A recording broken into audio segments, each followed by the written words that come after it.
vehivavy miarina sy miray iny firenena mandroso eo ambanin'ny fitarian'ny ramatoa miarirajoelona vadiny filohan'ny repoblikan'i madagasikara eo ambanin'ny fiahin'ny ramatoa aingo elizety fomindrazy ministry ny mponina sy ny firaisan-kina dia faly manasanao anatrika ny fankalazana ny andro iraisam-pirenena ho an'ny zony vehivavy ny zoma 8 martsa 2024 amin'ny 7 ora maraina eo amin'ny Miami Beach boulevard Ratsimilao.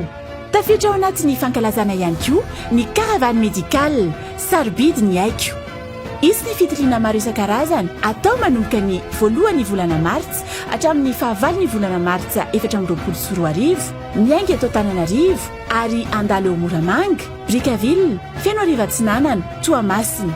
Izy ihany koa ny fanaovana vaksiny maimaim-poana amin'ireo zaza mbola tsy natao vaksiny na tokony hanao izany toy ny lefakozatra, ny raboka, fivalanana sy ny maro hafa koa. Vehivavy miarina sy miray iny firenena mandroso.